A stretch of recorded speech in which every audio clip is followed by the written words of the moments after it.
राज्यातल्या 29 महानगरपालिकांच्या सार्वत्रिक निवडणुकीसाठी प्रचाराचा शेवटचा दिवस. अंतिम टप्प्यात प्रचार शिगेला. आरोप प्रत्यारोपांच्या फैरी. देशाची प्रगती आणि अनेकांना रोजगार देणाऱ्या उद्योजकांना रोज नावं ठेवण्यात काही राजकारण्यांना आनंद. आमच्यासाठी उद्योग, गुंतवणूक आणि रोजगार महत्त्वाचे.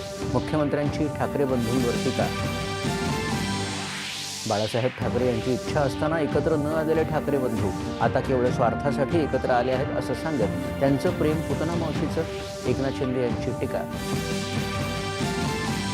पूर्वीचा भाजपा पक्ष आता राहिला नाही असं सांगत भ्रष्टाचार प्रथम हे त्यांच्यासाठी महत्त्वाचं. उद्धव ठाकरे यांचं भाजपावर आरोप. जेव्हा महाराष्ट्रावर संकट येईल तेव्हा मैत्री वगैरे बघणार नाही. घरी अनेक उद्योजक येऊन गेले म्हणून त्यांची पापं झाकणार नाही. राज ठाकरे यांची टीका.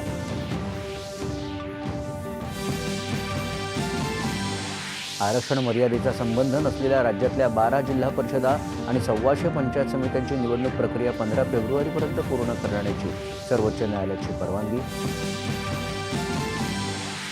आचारसंहिता लागू असताना लाडकी बहीण योजनेचा नियमित किंवा प्रलंबित लाभ देता येईल. मात्र जानेवारी महिन्याचा लाभ अग्रिम स्वरूपात देण्यासाठी राज्य निवडणूक आयोगाने केला मज्जाव. नवोन्मेषाच्या ऊर्जेसह युवा शक्ती राष्ट्र उभारणीत आघाडीवर. देशाला गुलामगिरीच्या मानसिकतेतून मुक्त करण्याचा संकल्प तरुणाईनं करावा. विकसित भारत यंग लीडर्स डायलॉगमध्ये पंतप्रधानांचं प्रतिपादन. केंद्रीय वित्तमंत्री निर्मला सीतारामन रविवारी 1 फेब्रुवारीला केंद्रीय अर्थसंकल्प 2026-27 लोकसभेत करणार सादर. आणि इराणसोबत व्यापार करणाऱ्या देशांवर 25% टॅरिफ लावण्याचा अमेरिकेचे राष्ट्राध्यक्ष डोनाल्ड ट्रम्प यांचा निर्णय. तर अमेरिकेसोबत चर्चेचे सर्व मार्ग खुले असल्याचं इराणच्या राष्ट्रपतींनी केलं स्पष्ट. नमस्कार, 8:30च्या बातमीपत्रात मी समर्थ म्हात्रे आपलं